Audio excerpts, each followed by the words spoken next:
everybody. Welcome back to another hot episode of a very special podcast. This is the podcast in which we talk about all of your favorite TV series from yesteryear and then discuss it over a, weird bottle of alkaline water.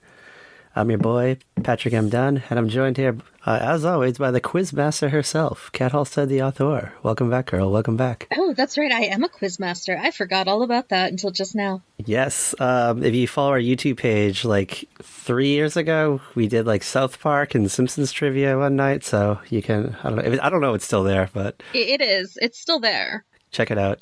Actually, don't. It's really not that good. It's very poorly put together. And one of them, I just disappear in the middle of it because I don't know. Yeah, you just disappear. Yeah, I just disappear. Game was over. And we're like, where is he? I never came back. And then you got upset because you didn't win. Yeah, maybe that's why I left. I think I was just upset because I I destroyed the general trivia one. And then we did Simpsons, and then for some reason we came back for South Park trivia, and I just didn't do too good at it, I guess. Yeah, no, you drank a lot too, so that was probably part of it. Yeah, that's probably part of it too. I might have vomited too. Actually, I think that's why I got off. But to be fair, it was the height of the pandemic.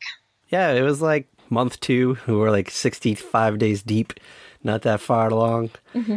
We still thought the end was on the horizon, and apparently it wasn't. Right? I was looking at my Facebook memories today, and I have one that's all oh my god, I get to go back to the office on Sunday. Did you? Yeah, I got to go back. Gather your belongings? A few days before the lockdown ended. Oh, okay.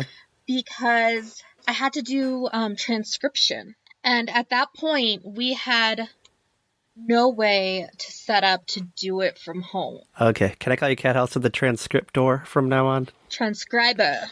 Oh, transcribor? Yes, transcriber.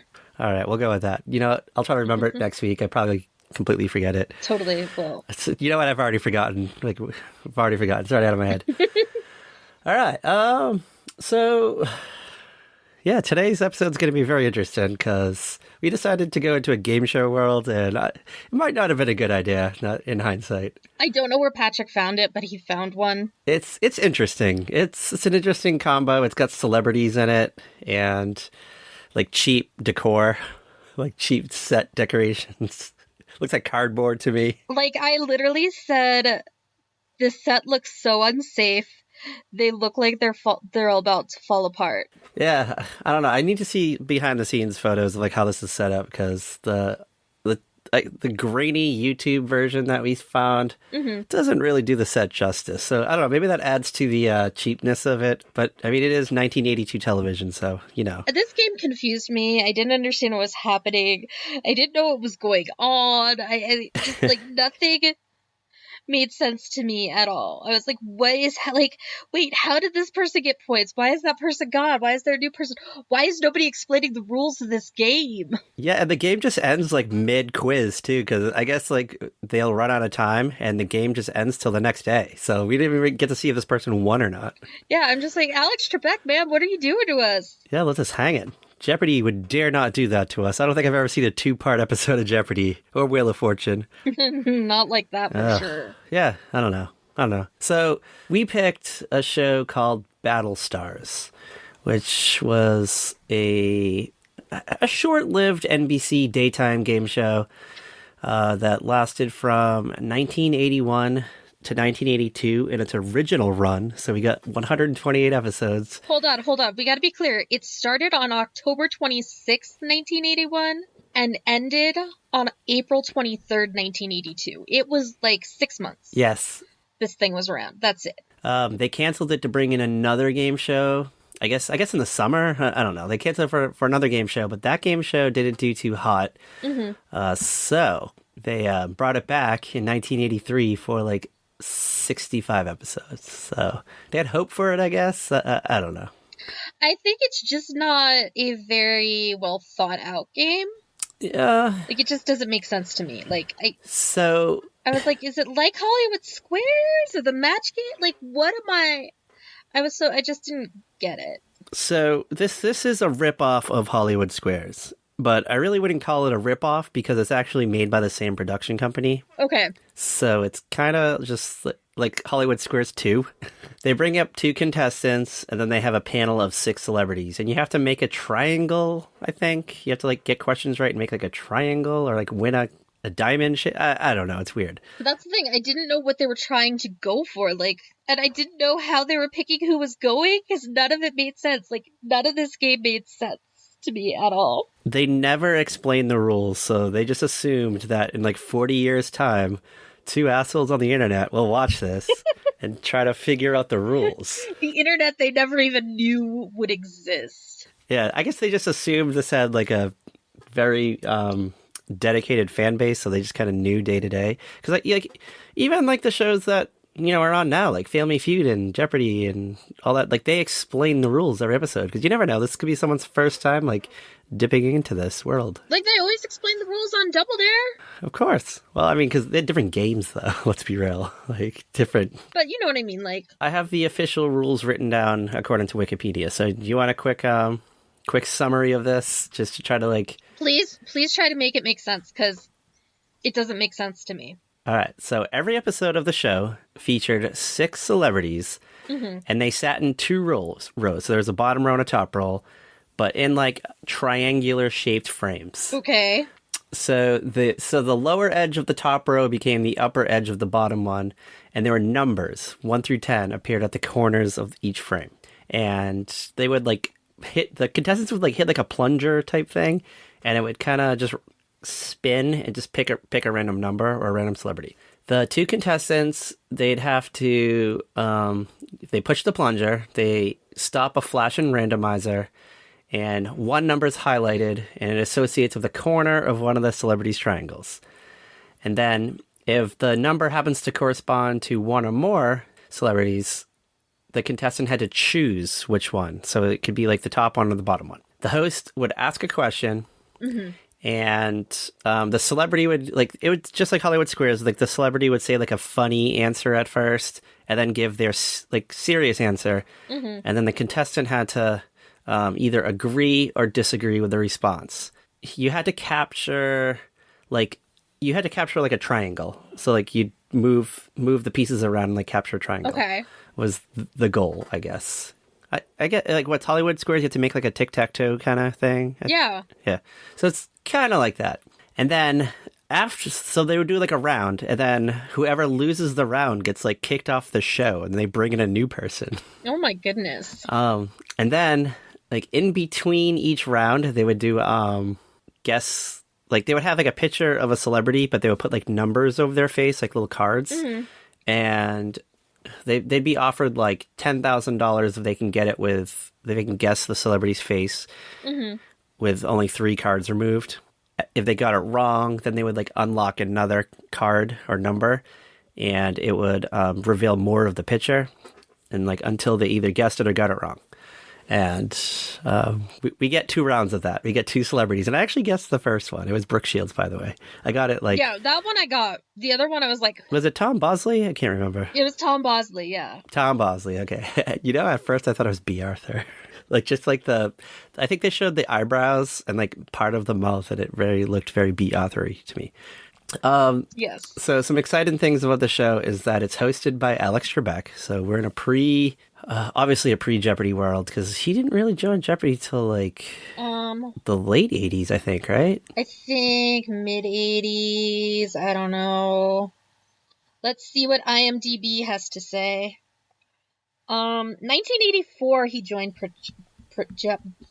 Jeopardy. I cannot talk today. Ugh. Oh my god. I have to replace you. All right, yeah, so 1984 to 2020 was Alex Trebek's reign of terror on that show. And then before him, there's actually another guy from 64 to 79 named Art Fleming. Did you know that? Yes, I did. Okay. I did not. I actually thought the show started with Alex Trebek, but I guess it didn't, so I don't know. My mother was a die-hard Jeopardy fan. We watched it every night, and she auditioned for it multiple times trying to get on. To be a contestant? Mm-hmm. All right, I have a question for you. Really hot question for you. So, is Jeopardy easier now because we're older, or they're just asking stupider questions? I think they're asking easier questions. Okay. I don't know, because I feel like I watch it sometimes, and I'm like kicking ass at Jeopardy. And I'm like, I don't know if they're just really easy, or I just know more. I mean, to be fair, I do think both of us kind of dig trivia.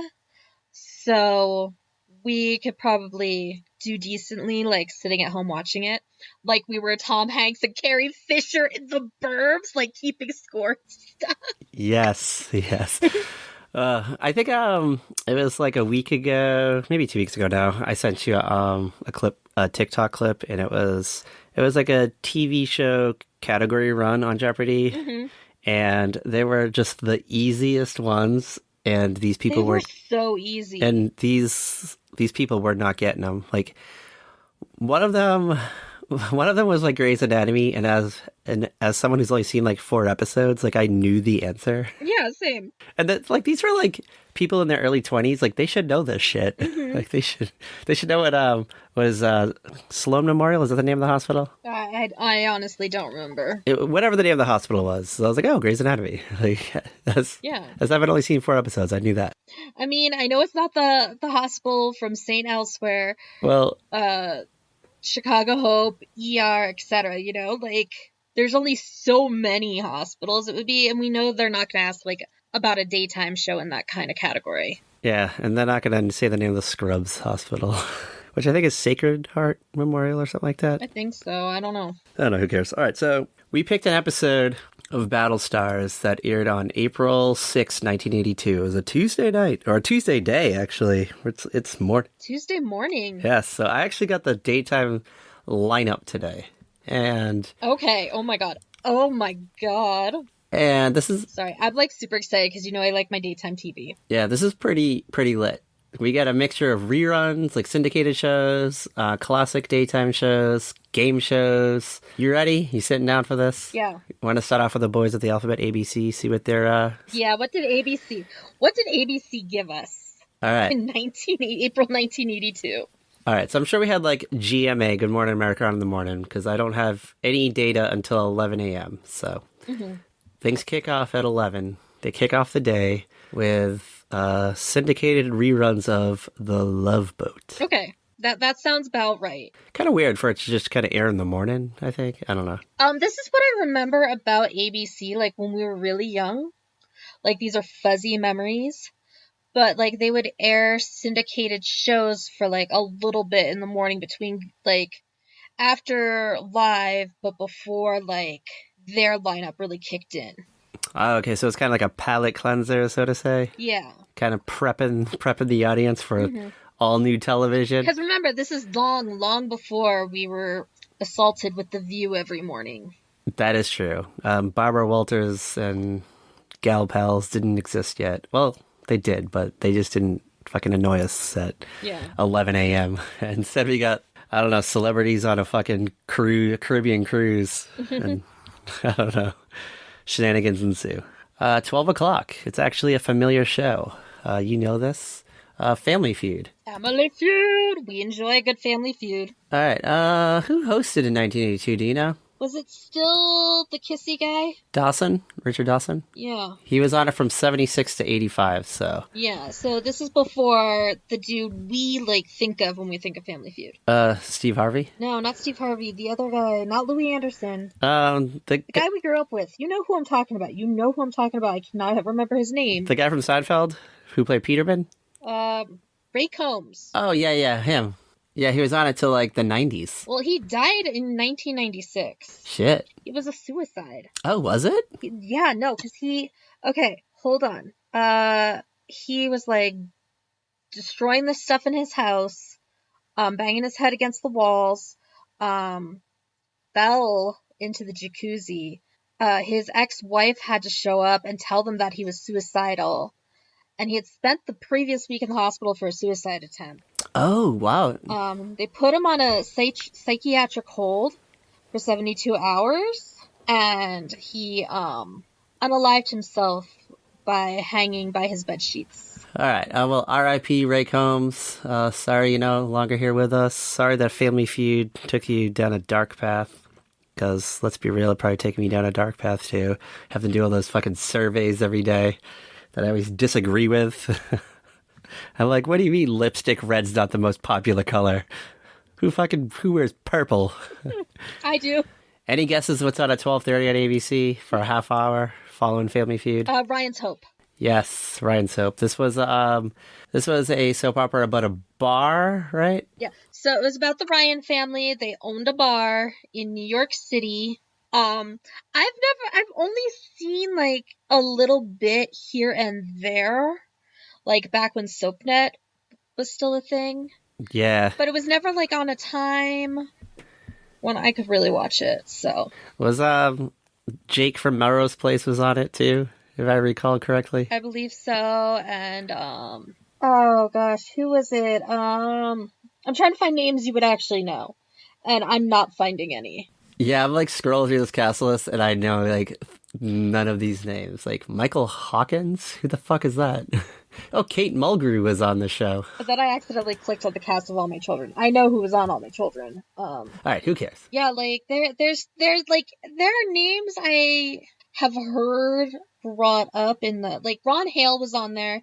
He later played Mike Corinthos on General Hospital. Eileen Kristen, she and I are Facebook friends. Oh my god. What do you guys She used to be on One Life to Live though as Roxy. do you guys like interact with each other? Not really. I was like, do you like her? She like will post a pic of her grandkids or something, and you'll like do a little like care emoji to it, or like or something, like or tell her Happy Easter or something. Oh, dude, Earl Hindman from Home Improvement was on Ryan's Hope. You know what? I think we talked about this before. I think we did bring this up. I think the last time we might have done Home Improvement, maybe. I think it's Nell Carter was on Ryan's Hope. okay. I know that name. Justin Dees was on it. He later found great success on Guiding Light. Catherine Hicks, the mom from Seventh Heaven, which I think might be my next binge. No, you do. You're like, don't do it. Somehow, Seventh Heaven TikTok found its way into my algorithm, and it's fucking horrible. It's I you know, find it so hilarious because it's like, what was this show? What were we watching?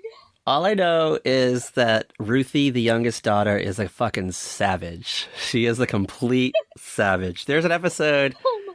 There's an episode of I only saw this because I saw this clip like 3 days ago. There's a picture of her. She's like in school, like her little Catholic school, a Christian school, whatever the fuck it is, whatever denomination of Christianity there. She's like in her school. She's sitting down, like drawing or something, and she's wearing a blue like baseball cap on, and it's backwards. And then her fucking condescending teacher comes over, and she's like, "Ruthie, what are you doing?" And she's like, "Oh, I'm just like drawing a picture of a cat or something." And she's like, "What are you wearing?" And she's like, "Oh, this is this new hat that my mom and dad bought me." Yes, and I she's saw that one too. and the teacher's like, "That is a gang sign." And she's like, "Well, my mom and dad got this for me, and we're not in a gang." And it's fucking. All I remember about that show, Seventh Heaven, is there was like always a gang. Like there was always gang violence or something going on nearby the Camdens, and I don't know why. No, there's totally one where like somebody tried like God, I think it's Misha Barton tries to get married and join a gang. Yeah, there's always like one of the kids is always like almost mixed up in gang violence, and like where do they live? Like, do they live in like fucking downtown LA? Like where the fuck do the Camdens live? Like I feel like they live in like Kansas or something. No, it's California. It's like just outside of.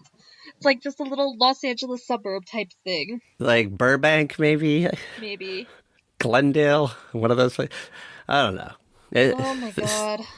This show just made it seem like that, like gang violence was going to be a huge part of our lives, like when you're adults. It's right up there with quicksand. Yeah, I don't know which one was worse. Like what I was more scared of, gang violence or quicksand. I don't know, this morning I saw the one where Simon was trying to convince his older brother that he was shrinking.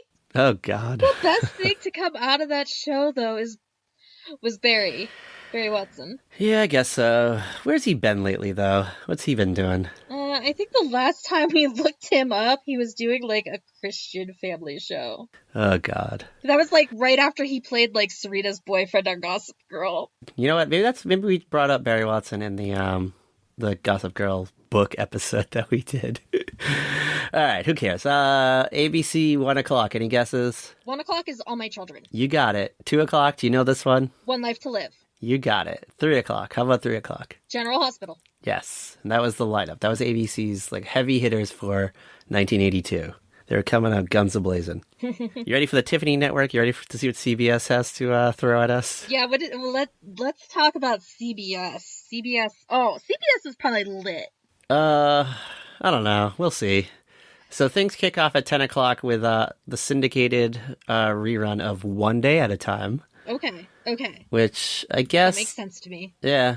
I'm guessing maybe wasn't working good at nighttime, like in like the pre-prime time slot, so they just kind of like put it in the morning, maybe? I don't know. No, this is like One Day at a Time was in reruns back then. Yeah, but like why was it not in the afternoon? In syndicated reruns. Like, why not the afternoon, though? Because that's when CBS had time, was in the morning. I don't know. Who the fuck was watching it? Everyone was at school. I don't know. The stay-at-home moms. All right. And the cranky grandpas. Oh, yeah, you're probably right. All right, and then at 10:30, another rerun, Alice. Okay. Those fit. Those go together. I've seen them, like, paired together many times. I don't know. It just blows my mind. I mean, I guess syndicated reruns of sitcoms existed in the morning, but I just, I really associate them with, like, afternoon, you know? Like, 6 o'clock. Here's the thing. Dinner time. There's kind of, like, 3 times of day that you get your syndicated sitcoms. You get, like, a little batch in the morning. You get, the early evening, like the dinner time, pre-prime time section, which is what you're thinking of. Yeah. And then there's like the after the news before they do like the creepy Hitchcock movies at midnight or whatever kind of thing. Yeah, that's when you get like MASH at 11:30 at night. That's when you knew it was time to go to bed. You get now you get like Seinfeld or Big Bang Theory or whatever, but like yeah. If you get a game show at 11 o'clock, you got to know it. Price is Right. Yes. Bob Barker's prime. I guess this is a prime of his life, Bob Barker. Yeah, this is totally Bob Barker time. Yes. This is, well, obviously. I mean, he was on it for like 70 years. You know what? I'm going to throw this out there. I still watch it. It's like a good, like, wind down kind of show. Like, you're eating breakfast, just thinking about what you might have to do today. And you just kind of enjoying the common presence of Drew Carey. I could see that. And Plinko. People trying to guess the price of a refrigerator, like a Kenmore. It's always good to watch old ones, though, because I like to see what the prices of things were. So, oh, my God. Blows my mind. So I guess the 12 p.m. slot must belong to the local networks. That must be like the afternoon news, because there's... Yeah, that's probably the news. All right, but I feel like you know what's on at 12:30. The Young and the Restless. What about 1:30? Ooh, hold on. Search for Tomorrow? No, that's on a completely different network. Okay, Capital. Wrong hour. You're gonna have to help me out here. As the World Turns. Oh, okay. Yeah, so you get a full half hour of that. That was only on for a half hour in 1982. And then, this is weird. So 1:30 to 2, we have As the World Turns. There's a gap at 2 o'clock. And then at 2:30, we get Capital. Okay. So do we get like a 2 o'clock local news or something? Or is this like infomercial hour? I don't know. And then I feel like you know what's on at 3. I feel like you'll get this one. The Guiding Light. Yes. And then we actually have 4 o'clock data. I don't think you'll ever get this. The Secret Storm. No, a game show. Oh, okay. Have you ever heard of a little show called Tattletales? I have heard of it. It sounds familiar. I'd have to look this up. Tattletales was a game show, obviously. The show's premise involved questions asked about celebrity couples' personal lives and was based on He Said, She Said, a syndicated show hosted by Joe Gargiola from 69 to 70, which in itself was based on an unsold pilot called It Had to Be You, hosted by Ed McMahon. So, was it kind of like a gossipy type show? The show changed its format after its first 4 months on the air. Doesn't say what the second format was. You want to hear something wild? Yeah, give me something wild. There was actually a reboot of this show on HBO Max. What?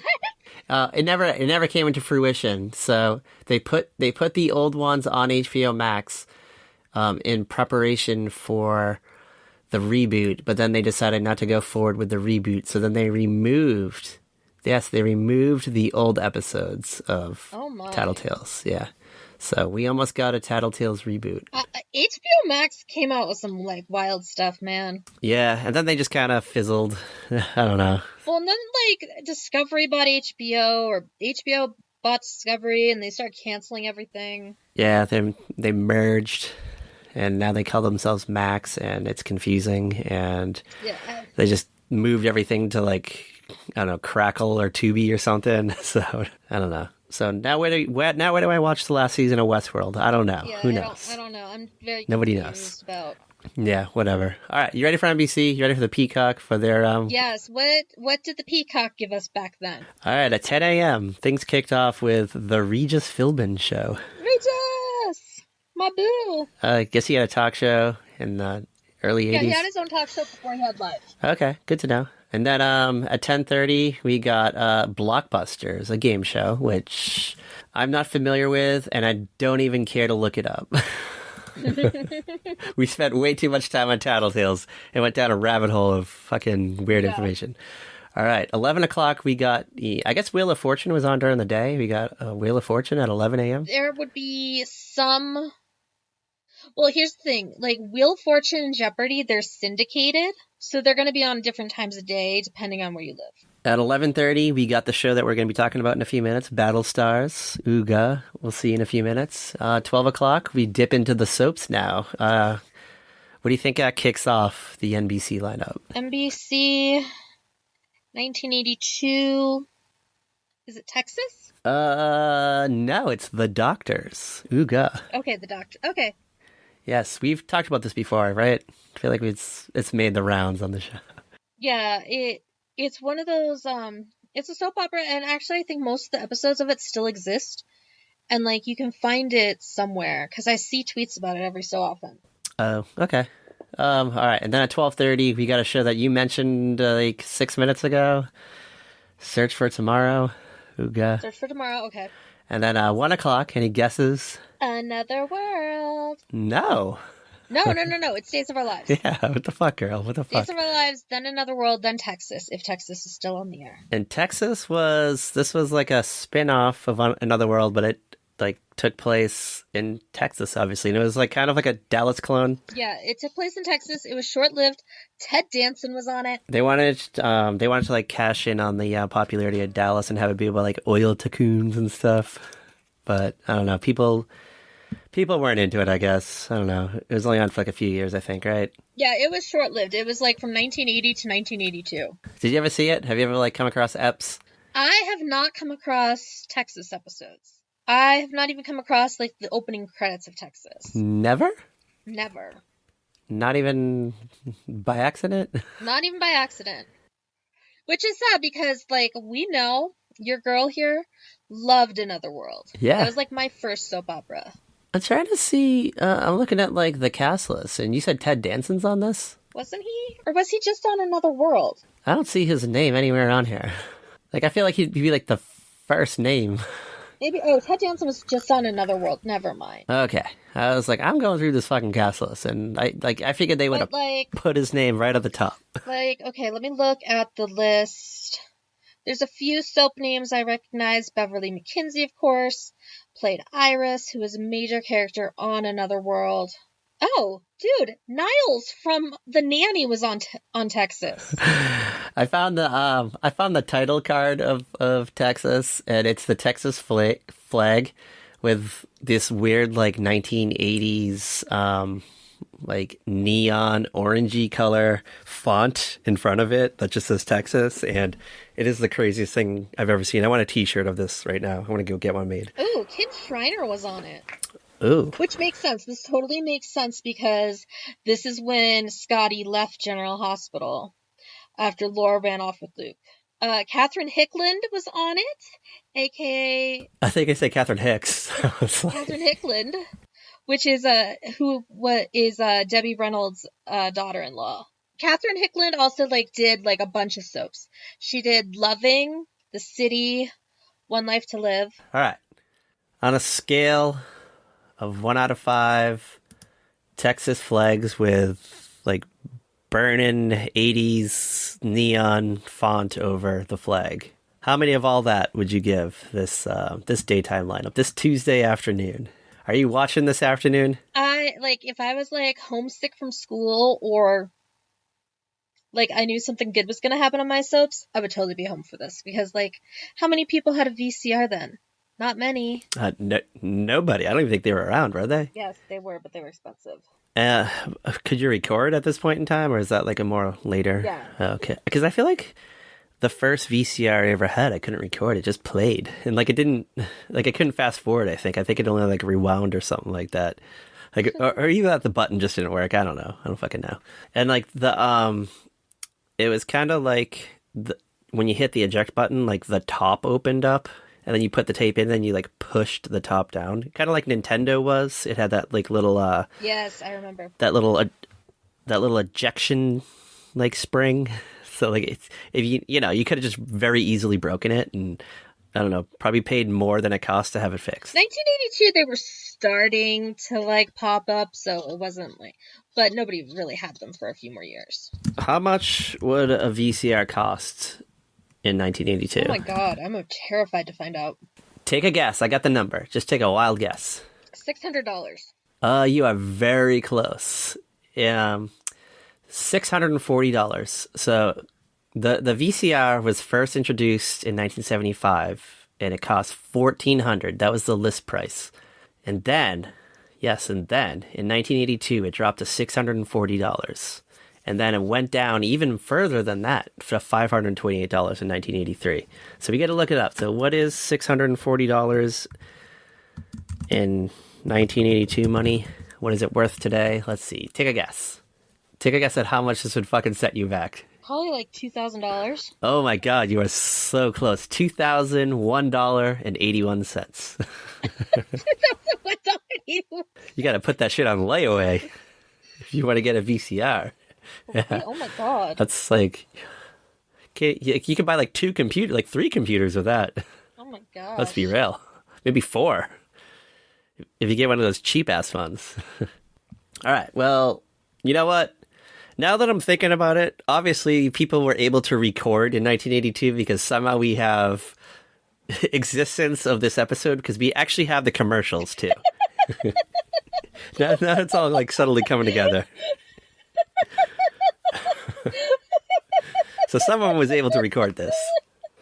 The tape exists. Yes, because we have the original commercials. From 1982. Which were far more interesting than this game show. We got to talk about the celebrity panel, because this is actually like a pretty lit celebrity panel, I think. Okay, who was our celebrity panel? All right, we get Debbie Reynolds. You sort of mentioned her a minute ago. Yes, I love Debbie Reynolds. Like, did I not send you that clip of her on that game show from like the 50s the other day? It was like What's My Line or something, one of those. Something like that, one of those like, where they guess who the celebrity is. Yeah, Guess My Line or something. It was like one of those shows. Yeah, you said that to me, which, I don't know. We should have done that instead, because that was more entertaining. She did this Eva Gabor accent. It was hilarious. We get Michelle Lee. Actually, no, hold on. I'm sorry. Michelle Lee's not in it. She's in a Pepsodent commercial. Yeah. Yeah, Rip Taylor is in it, like, a lot. We get the guy Bowser from Sha-Na-Na. I don't know who that is. You don't know who Sha-Na-Na is? No. It's like a band, basically. It's kind of like a 70s, late 60s, like early 70s. Like, it's kind of like a callback to like doo-wop, but it's more of like 60s, 70s vibe. You've never heard of Sha-Na-Na? Not like... I think they did a lot of covers too. I think they covered like Teen Angel and like all those like big songs from like the 50s and early 60s. Okay, yeah, like I just wouldn't have known who he was. There's definitely like people I'm like, who are you? Like, why are you here? All right. Well, whatever. He was on the episode that we did today. We get Jenny Lee Harrison, who you might know as Chrissy Snow's cousin on Three's Company, like the Chrissy Snow replacement. Cindy, was that her name? Then she Cindy moves Snow? out and we get the far superior Terry. Yeah, Terry, who sticks around to the end. She makes it all the way to the end. All right. We get Philip McKeon, who's actually Nancy McKeon's like brother. Mm-hmm. Betty White, who, all right, this is wild. So And like at the top of the hour, Alex Trebek's like, I hear you got big news, Betty White. Can you tell us the big news? And she drops that she's going to be on Mama's Family coming out in the fall. Yeah, that was awesome. Which I thought was great. I thought that was fucking fantastic. I feel like there's another person on this, but they like never ask them a question. Like they never get picked to answer a question. There's like 2 other people on this. And I didn't recognize them that in any way that I could place them. So I was like, okay, I don't know who you are. Yeah, low-key had this theory that when they hit that randomizer button, it just goes to the celebrities that they wanted to pick on, like Debbie Reynolds. Oh, 100%. Rip Taylor. 100%. And Betty. Because I feel like we get the most interaction with those people. And actually, on YouTube, there's like 10 other episodes of Battlestars on there, and like 3 or 4 of them have Betty White on them. So she was on this all the time. She's actually on the last episode too. Betty loved game shows. She was on like all kinds of game shows. Pyramid, Match Game, Password, like all that stuff. Betty did it. Yeah, she did it. Carl did it. So Rip Taylor, like I know he was like a comedian for a while, but like is he in anything though? Well, he's now dead. He died in 2019. Yeah, but like was he notably on something? Because I know the name, I see him all the time, but like I literally cannot place something he's in. Well, he did a voice on DuckTales the movie, Treasure of the Lost Lamp. Who'd he play? Let me see. Uncle Scrooge? Like, no, Alan Young did Uncle Scrooge, the guy from Mr. Ed. I was kidding. He was the genie. I do not remember a genie in that movie. I barely do too. Christopher Lloyd was in it. Dude, we gotta find this. It's on Disney Plus. We gotta do this. One of these days. We'll get there. He did an episode of The Brady Bunch. He did a lot of voiceover work. Yeah, he did, he's in the Tom and Jerry movie from the 90s. Mm-hmm. Oh, he's in Wayne's World 2. He's in Indecent Proposal. He plays Demi Moore's boss. He did an episode of Bobby's World. Okay. You know what? I think I remember that episode, actually. He was in Home Alone 2, Lost in New York. Who was he? I think he might have been a celebrity on the game show Kevin was watching. Yeah, I think his comedy made him famous, and he just did the rounds for guest work. Kind of like Gilbert Godfrey. He's kind of like Carrot Top. He's not like the main star of something. He's just like kind of thing. It's like Bobby's World needs him for like a week, so they bring him in. They need him to do just like one funny voice, and then they're good. So do you want to go over the questions? Do you want to talk about the commercials? Because you said you had a lot to say about the commercials. I mean, let's go over the questions, since if you took notes about them, what were they? I think I just like totally spaced out on the game when it was on because I just didn't understand what was happening. Name one thing that Richard Nixon never got, and it's selected Rip Taylor, and he said Richard Nixon never got Angie Dickinson, but that was his joke answer. The person had to, then his serious answer, he says Richard Nixon never got to be Rip said the governor of California, and the person was like, I agree, but it was actually wrong. He was... Mm-hmm. He was a senator, right? He was the senator of California. I don't know. I don't remember Richard Nixon's political career. Well, that was the answer, and the person got it wrong. Yeah, he was a representative and senator for California. Yeah. So then another one lands on Phil McKeon, Nancy McKeon's brother, who I'm just going to... that's like his claim to fame. He's probably has his own wild career, but I'm like, you know what? He was the son on Alice, so he got... I don't care. He was Nancy McKeon's sister. That's more what I care about. That's like more fame thrilling to me than whatever you just said. The son on Alice. Kiss my grits. No. All right. So they say a name. So they say a celebrity's name, and you have to guess what they're known by. So do you know who Cheryl Pinky Saracen is? Or Sarkisian? I don't fucking remember how to say it. She's Cher. That's all that matters. Yes. All right. Then there's a question, another question of, let's see if you know this. Let's see if you remember these questions. How about we quiz you? Want to turn it around? Oh God, I know nothing. All right. So according to folklore, Noah used something to plug the ark's leak. What did he use? I have no clue. Not even a guess? Not even a guess. Think about what's on the ark. What's on the ark? It's a bunch of animals in pairs of two. If you're going to plug the hole, which animal do you think you would use? What would you pick? I don't know, a giraffe. That is a horrible answer. By the way, Rip Taylor yells at Debbie Reynolds' hair, which is obviously not the right answer. But the answer is, you ready for this? You sitting down? Yeah, give it to me. The answer is a dog's nose. And according to folklore, that's why their noses are cold all the time. Oh, okay. Do you know our boy George Washington? Do you know our boy Geo Washington? The first president of the United States, yeah. Yes, that man with the wooden teeth. I don't know, somebody that he knew named Molly Pitcher would always carry something to him. What would he carry? Or what would she carry? A pitcher. A pitcher of what, though? Water. Yes. Hence the name Pitcher. It was based on Molly Pitcher. All right. I feel like you'll get this one. In 1935, who played the bride in Bride of Frankenstein? I don't know. What? Like, didn't we do this movie before? Or we did, like, a version of it? No, we didn't. Are you sure? I swear we've watched this. We did Frankenstein Meets the Wolfman. You're right. Okay, I guess you're right. All right, well, the answer is... You ready? You sitting down for this one? I am as ready absolutely ever be. You know what? I'm taking back your Quizmaster title because you're not doing good at this. Well, these are horrible questions. The answer is Elsa Lanchester. Okay, I would not have guessed that at all. All right, and then in 1982, do you know the nurse to doctor ratio? 1 doctor for every 7 nurses. That answer is wrong. It's 1 doctor to 4 nurses, which is wild to me because I feel like it's like far greater than that now. You ready for the final question? These are the ones I wrote down. Yeah, what's the final question? These questions are awful. They're fine. They're questions. They're supposed to be somewhat challenging. What kind of test tests balance, color, and aroma? Balance. What are you testing? Color and aroma. And if you don't know it, do you want to phone a friend? We can call someone up. Balance, color, and aroma. Maybe we can call it Bowser, because this is his question. Maybe we'll see if he remembers it. Be like, hey, Bowser, do you remember in 1982? Yeah, well, I'm lost. I need to phone a friend. I know it's not like 1999 yet, but I need to phone a friend. You're looking at its balance. Maybe you're tipping it a little bit and seeing how it stands.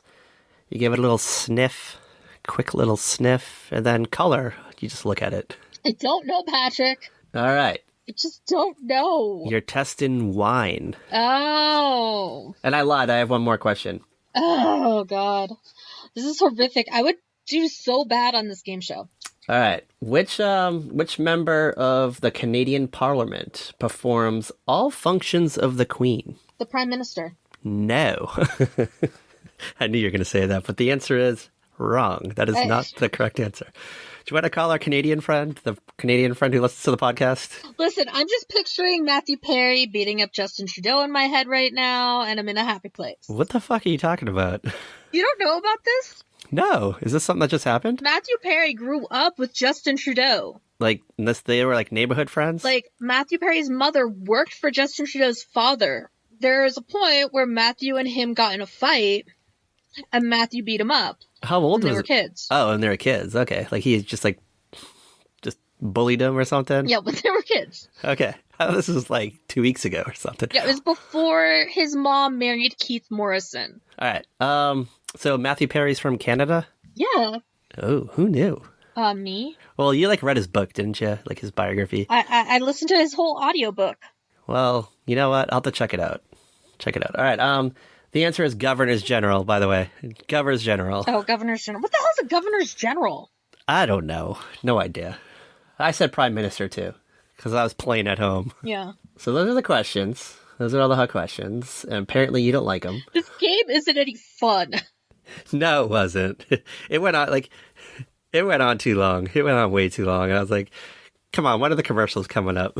Because as soon as I realized there was commercials, I was excited for those commercials. The commercials were it. Like, the commercials were the best part. Yeah. All right. So, plaque. Do you know what plaque is? It's the nasty buildup on your teeth that leads to tooth decay. Yeah. Apparently, nobody knew what plaque was in 1982 because Michelle Lee had to tell us all about it in that Pepsodent commercial. We got a very thorough... That was a wild toothpaste commercial. We got a very thorough explanation of what plaque was. Like, we learned a lot in a 30-second spot. We did. I was like, whoa. You know what? I'm like, did we not know about this before? Apparently not. Do you think Michelle Lee knew what plaque was, or did you think she was just reading cue cards? I think she was just reading the script. Was she on Knots Landing yet? Was that a thing in 1982? Possibly. Yeah, it started in 79. Started in 79, so yeah, she was in this world already. Dang, that one went on for a long time. We also get a commercial for the National Enquirer, like the hottest magazine in the world, and they they break down like what's going on this week. So we get Clint Eastwood's love triangle, which I really want to know more about. Yes. Oh my god, I wanted to find that issue. What Billy Graham's been stressing about lately. Oh my god, there was just like that commercial is like, I must find this issue, and I could not find like an archive of it. I was so sad. Like, I even went to the National Enquirer website to see if I could find something. Nope. We also get a Man-Witch commercial. I'm guessing Man-Witch was a new thing maybe around this time? I feel like Man-Witch is like a 70s. Yeah, you're very close. 1969 was when a Man-Witch, which is a portmanteau of man and sandwich, and it's basically just Sloppy Joe. It's like Sloppy Joe mix. It's like tomato sauce and ground beef. Yeah, I feel like Kitty made it for Eric on that 70s show. I want to throw this out there. I don't think I've ever had a Man-Witch. I don't think I have either. Is there a difference between Man-Witch and Sloppy Joe, or is that just like a brand thing? I think it's a brand name. Okay, so is Sloppy Joe a brand, or is that just Man-Witch original Sloppy Joe sauce? It's the sauce to make a Sloppy Joe. That's it? It's just like the tomato juice. That's it. Like, there's no beef in there, right? Yeah, I just looked it up on the Walmart app. So you have to like buy your own ground beef, right? 4 easy steps to satisfy your hunger. Cook 1 pound of meat thoroughly. 2. Add Man-Witch sauce. 3. Ask to be called chef by anyone who addresses you. 4. Serve, dig in, and leave hunger behind. So it's just basically seasoned tomato sauce, right? Is that? Yeah. So can't you just throw in some like ketchup and some like seasonings and just call it a day? I mean, some herbs and spices? Maybe not like ketchup, but like just like regular diced tomatoes or something. Yeah. Pureed tomatoes and some seasoning and you got it. Yeah, I feel like that'd be a better choice, not gonna lie, NGL. I don't know. You know what? For the next episode, yeah. we'll like AVSP goes to the restaurant. We'll make some manwiches. Make a little manwich. A Sloppy Joe and a loose meat sandwich are almost the exact same thing. A Sloppy Joe just has the sauce. Loose meat doesn't. Cuisine. It's some fine dining right there. That's like a good TV tray dinner. All right. Do you ever take Bufferin? No. When you get a headache? I haven't. Do you pop some Bufferin? Do they still make that? Is hold that still on, a thing? let me pull up the Walmart app again. I should just leave this app up. Oh yeah, it's still around. You can still get Bufferin. It's just regular. It comes in a blue bottle now. Yeah. Blue packaging now. Yeah, I feel like it was like an orangey color on the commercial, if I remember. Yeah. Like a maroon orangey color. Yeah. It looked very basic. Yeah, like I would, like, if I was walking down the aisle at Walmart, this would not catch my eye. These commercials are definitely aimed at, like, 65-year-old women, though. Not that old. There was also the tampons commercial. Yeah. Oh, yeah, that's true. You know what? So for what? OB tampons? Yeah. And I had this, like, thought I'm like, wait, do they still make OB? I don't use them. I need to have the applicator when I have a tampon. But the commercial was weird. Like, we didn't get the blue dye, like, on it or anything. Like, it's just like a lady, like, walking through, like, a meadow. I think this is pre-blue dye. Didn't exist yet. I feel like we're a good 5 or 6 years before. Yeah, maybe people still have black and white TVs, so. The censors are like, you can't show what it looks like. Does. Yeah, like we can't show the product. We just got to show a lady in a white dress walking through like a meadow, like sunflowers all around her, like on the way to like her first date or something with somebody. Oh my god! She's on a blind date. She's on a blind date with Bowser. On a blind date that she met in, like, the classified ads in the newspaper. Yeah. Answered like an ad, called up a number, like a 1-800 number, sort like probably got not even a toll-free number, like when you're gonna pay for it, and be like, yeah, you know what, I'm interested. And then like it's like an answering service, so like then someone calls the guy, and you gotta go back and forth for a little while and figure out if that's what you want to do. If you want to go forward with it. Oh my god, did you know answering services are still a thing? Like, it blows my mind, but I still feel like it exists in some fashion. Oh, they do. When I was on that project for work in December, I would get so many answering services. They'd be like, yeah, this is the heating and cooling company's answering service. I'm like, so there's no way to, like, I can leave a message and you guys aren't going to give it to them? There's no email address I can, like, send info to?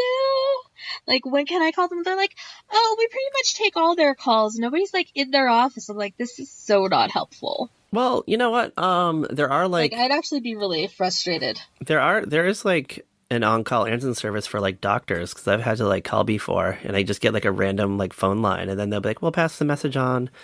And I'm like, okay, thank you. And then it's like 6 days later they call back. Yeah. See, like I totally get doctors having one, but I'm also like, it's the year 2023 and you guys don't have voicemail, you don't have email. You can like text. Like a text works just as fast. You don't have to even like talk. You just like text a phone number and be like, hey, this is an emergency. Can you give us a call? ASAP. Yeah, right? Yeah. I have to, like, call another person. We have to get another party involved. But then, okay, there were 2 more commercials I wanted to talk about. All right, go on. Okay, there was the Chef Boyardee pizza kit, because they were having, like, the pizza bake-off in the commercials. Like, they kept coming back to it. Yes. You could still go and get that Chef Boyardee pizza kit. Yeah, I've seen it before, like, recently. Yeah. like maybe, like, this week. I've seen it. Yeah, it's like, I know I've seen this before, so I had pulled up the Walmart app, like, right away. And I was, like, almost tempted to get it, but I'm not going to.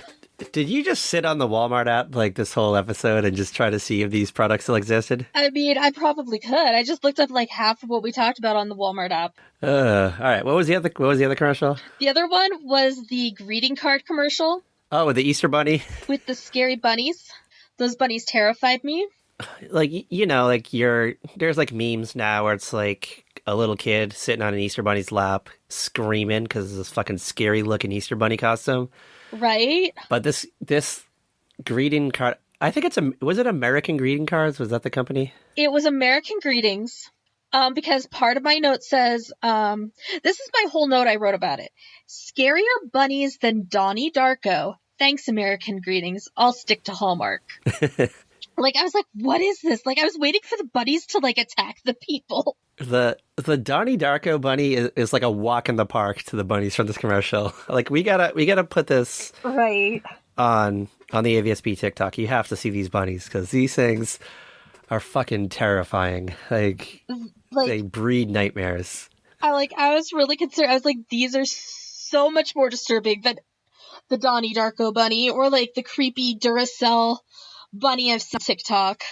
I could picture a 4-year-old child, because they're not in preschool yet or kindergarten or whatever, like at home with mom while she's watching Battlestars, because she's a big Jenny Lee Harrison fan, so she wanted to check out today's program.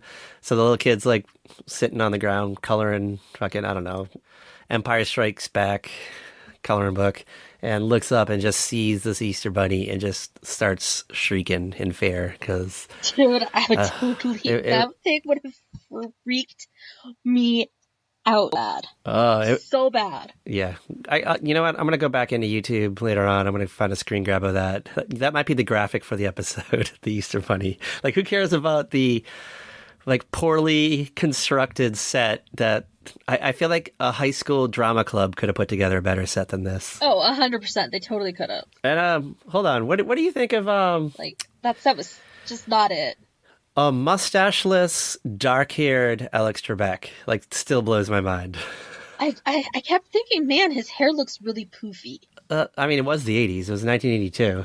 Like, really, like, it reminded me of my dad's hair when my dad was that age. Like, that, like, tight, curly, kind of, like, hair that's just, like, poofy. That's what it reminded me of. The little poof. I got to bring up this picture of him right now because it is. Oh my god! Look at that. It's. He kind of looks like what's his name from Welcome Back, Kotter, the teacher Kotter. Gabe Kaplan. He has like a Gabe Kaplan vibe. It's great. Yes, I was like, his name is Gabe. What is the last name? So great and poofy. Like, oh my goodness. Speaking of Canadian, I never knew this till today, till just right now, like literally 10 seconds ago. Alex Trebek is Canadian. He was born in Canada. You didn't know this? No, why would I know this? Okay, I'm about to blow your mind here. Did he know? Did he like babysit Justin Trudeau and Matthew Perry? No. Do you know who else is Canadian? Jason Priestley. I knew that. Alanis Morissette. I knew that. Terrence and Phillip. Like, a lot of people are Canadian, and you just don't realize it, because they adapt so well to the American lifestyle. Alan Thicke was Canadian. Yep, I knew that. You really didn't know Alex Trebek was Canadian? I had no idea. I'm stopping there because I'm just starting to embarrass myself now. You realized if you kept going, it's gonna look really bad on you, huh? Now that I've embarrassed myself too much, I got nothing else on this fucking show. Like, I got nothing. We covered everything I wrote down. I don't care to ever watch this game show again, and I might push back if you recommend a game show. Not like you don't want a redemption arc and come back with like a real good game show, like Let's Make a Deal, like a classic episode of Let's Make a Deal. No, because like I'm still like confused that you didn't know Matthew Perry was Canadian. It's just one of those things that I never thought about it. Like I never like woke up one day and I'm like, where's Matthew Perry from? Was he on like Degrassi or something? Like the original Degrassi? No, he wasn't on Degrassi. After his mother married Keith Morrison, and they had like their first kid together, his first sister, he moved to the U.S. to live with his father. And so, because his mother was Canadian, his father was American. Okay, so he crossed the border. He left America's hat. Yeah, and like that's when he like really started working on his acting career, is when he moved to California. Like, it was kind of a fluke, but yeah. By accident, he got like discovered at the mall the one day. Was that like his at like a coffee shop? Hold on, wait a second. Matthew Perry was born in Massachusetts. What the fuck are you talking about? His mother is Canadian. His father is American. He grew up in Canada. His mother worked for Justin Trudeau's father when he was prime minister. Because his mother moved him back to Canada when she and his father got divorced. But he was born here, so that technically, he has dual citizenship. How old was Matthew Perry when he left Massachusetts and went to Canada? I need to know. Like less than 2 years old. He spent a good chunk of time. His parents did not stay married for very long at all. But it's not like he was born in America and then like the next day went back to Canada. No, he was here for a while. So I don't know if this counts. I don't know if this counts. He has dual citizenship and he grew up in Canada. I question it. I question okay, if you say so. So you're saying that if you moved to Canada when you were 2 years old that you would say you were Canadian? His mother is Canadian. He grew up in Canada. For all intents and purposes, he grew up Canadian. Yes, but he was born in Williamstown, Massachusetts, if you say so. I debate this. Matthew Perry says so. Okay. In his memoir. Well, you know what? I challenge this. Oh my god. I challenge this. I need to look up citizenship laws, and then maybe I'll agree with you. We'll do it in the downtime in between episodes. Oh my god. We'll come back next week. You're ridiculous. All right. I'm going to ask you the age-old question. I want to know what you're going to give this. On a scale of 1 out of 5 poorly constructed sets, how many poorly constructed sets would you give this episode of Battlestars from April 6, 1982? I'm giving it a 2. Are you giving like the lowest score? I'm giving it a 2 because it had Debbie Reynolds Kind of surprised and me. Betty White. That is the only reason it's getting a 2. So they each get a point. If it did not have Debbie and Betty, it would have been a 0. You don't even like give a special shout out to like the best Three's Company co-star or Rip Taylor? No. or Nancy No. McKeon's sister. Like they don't Nope. factor into this grade at all. Brother, you They're- mean? No. Yeah, brother. Like doesn't matter. Like Joe Polnichuk's brother does not matter. The kid from Alice does not get a point. You get a point for Debbie, and you get a point for Betty. Good to know. And that's that. I'm gonna go lower than you. I'm gonna give this a 1. Like this might be the bottom of the barrel for me. This might be the worst thing we've ever done. It's not Parks and Rec, but it is pretty bad. Let me bring up our episodes. I'm going to go through the list. Let me just try to see. So you would say that the Parks and Recs episode that we watched was worse than this? I mean, it didn't have Debbie Reynolds or Betty White, did it? It only had Rob Lowe. I don't know. All right, here's the things that I think were pretty fucking shitty that we watched. Are You Afraid of the Dark? That like Nev Campbell episode that we did. That was fucking hard to sit through. Yeah. The Santa Claus, like that was tough for me. That was pretty bad. Do you have it? Do you have your spreadsheet out? Did you get the spreadsheet open? I have a list of episodes up. It's not the spreadsheet, but it's the Podcast Attic app with all our episodes. Okay, because all right. My Secret Identity. Speaking of Canada, That was pretty bad. we did that. Jerry O'Connell. That was pretty bad. What was worse, Jerry O'Connell as a superhero, or this game show? This game show was worse. This game show was horrible. All right. That Faulty Towers episode that we did. That was hilarious compared to this. I really feel like you gave that one a low score for some reason, though. Listen, we don't actually keep track of the scores. I will, but The third time that we did Sweet Valley High, like the real shitty one that we did, or this game show. oh yeah, that wasn't great, but it was still better. It was still better. Still better than this game show. Compete game shows against each other. That episode of Family Feud we did, or Battlestars. Okay, that episode of Family Feud had the cast of Gilligan's Island versus the cast of Batman? It sure did. How can you compare the two? I just wanted to pit game shows against each other. I just wanted to see what you'd say. All right, here's a good one. Speaking of book club, The Boxcar Children. Oh, I thought we liked that book. No, I don't think it was as good as we thought it was. I don't remember. All right, hold on. It was not the best book club we could have picked. I feel like I hated this that Archie to Riverdale and Back Again, like the 1990 Archie TV movie. Oh my god, that was awesome! You had Lauren Holly and Christopher Rich, and Betty's throwing herself at Archie on his front. Betty, what are you doing? I know, but it was a hard watch, though. That was a very hard watch. Oh god.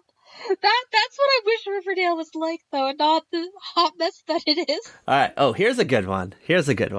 This is Okay. I have one that's pretty bad. Webster, the teddy bear scare. oh, you go back to the first 10 episodes. That was episode 11. What was it like? Webster lost his teddy bear. Was that yeah. He misplaces his loving teddy bear, and it becomes a citywide crisis. I thought that was cute. I don't know. I kind of liked it. Yeah, I don't know. I thought that was kind of adorable. I thought it was a fun little fun little romp. I'd say Webster was better. Oof. All right, here's a good one. Episode 88, Route 66. Oh, that was a tough one. You even call it a frustrating hour of television, but we made the best of it. I still think that was better than Battlestars. Yeah, probably. I stand by it. Well, if I remember correctly, you really didn't like Edgar Allan Poe's murder mystery dinner party. It was okay. It just reminded me of the Clue movie way too much. It was just I guess that's what it was going for, right? That was its whole vibe. All right, here we go. This is a good one. Saved by the Bell, the college years. Thanksgiving episode. To be fair, we get Jonathan Brandis, Jenna Von Oy, Brian Austin Green, and Kelly freaking out about Brian Austin Green. We do. We sure do. Which is just hilarious on several levels. This might be the worst episode we've done. This could be it. Oh, here's one I didn't like. But I still think it was better than Battlestars. Mixology. Oh, right, you hated Mixology. Oh, I don't know. This is America, Charlie Brown, the birth of the Constitution. That was so cute, though. It was the worst Charlie Brown special ever, though. No, I've seen worse. Which one's the worst? Their space one where they go into outer space. Is it like the moon landing or something? I think so, something like that. It's part of This Is America series. Here's an episode I don't ever remember doing. A Muppet Family Christmas. A Muppet Family Christmas from 1987. You don't remember doing that? I remember A Muppet Family Christmas, but I do not remember ever talking about it. Oh my god. I mean, obviously there's proof we did. All right.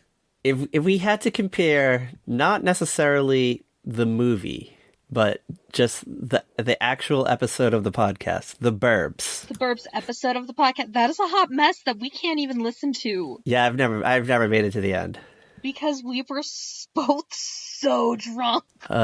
Classic era. I'm pretty sure I took a call from Aaron in the middle of that. Oh yeah, I think he was like away on vacation or something. Recording yeah. it. I don't know if you cut it out because I've never listened to the whole episode. Oh, here's a good one. Halloween is Grinch Night. Oh God. Or this episode of Battlestars. This episode of Battlestars has Debbie Reynolds and Betty White, so that's the only reason it's got to be better than Halloween is Grinch Night, because I still don't understand Halloween is Grinch Night. All right. I'm excited for next week. Very, very excited for next week. What are we doing next? All right. We're going to TGIF next week. We're going to go back into a world. We've never done this show on the podcast, but we're going back into the world of Hanging with Mr. Cooper. Oh, we are? Yay. I totally forgot we were doing this. So should we do the pilot? Should we go to the very beginning and do like a Holly Robinson, Pete, Don Lewis season episode? Or should we go into like the later years where like half the cast is gone and they have like Raven Simone's in it for some reason? I mean, if we do the pilot, we got to talk about the fact that they're using the Growing Pains house. Yeah, and like that set is never used again. Yeah, it's the Seaver house. Oh, we got a request today too. Actually, I didn't know if you saw this, but we got a request. Oh, what did we get a request for? Like 4 hours ago, we got a request. Okay, hold on. All right, which is kind of wild because we have an episode of the show in the can that we haven't released yet. It's a leftover that's still like trickling out there. Yeah. So someone commented on the first time we did Growing Pains, the one where it's like the Fever Dream episode of where Ben like imagines he's like not in the family anymore, like he's kicked out of the family. So someone commented that we should do the Meet the Seavers episode, which I think is one where Ben has like a fever dream that like he's like in like a 50s sitcom. Why do I not remember that one? I had to look it up because I couldn't remember it either, but it exists. But I don't know if we can do it yet. We might have to have the Leonardo DiCaprio episode come out first before we have that one come out. I mean, we've been teasing that episode for how long now? Like 2 years. It was recorded Like, I promise, we recorded it, we didn't lose the audio. We recorded it before the Gossip Girl episode. So that's how, like, long it's been. So it's out, like, I have started putting it together, and there's, like, obviously 2021 references, like, galore in this thing. Oh, God. So I don't know if it would work today. Oh, my God. Before we meet the Seavers, though, we definitely have to see their living room as used by Mr. Cooper. So whoever that person who requested Meet the Seavers, we just have to sit tight. Just sit tight. I'm down with it. I got it queued up on HBO Max, ready to go. It's coming. And we have another request, too, from... Herman's Head. We have a request for Herman's Head as well. Oh, yeah. We always talk about Herman's Head. We never did it. Yeah, it's on YouTube somewhere. Yeah, the pilot. You can watch the pilot episode. I know I found episodes of it, so... All right. That's all I got. Unless you got anything you want to add on Battlestars. I'm actually amazed we talked about it for this long. Yeah, I got nothing either. I'm sorry, guys.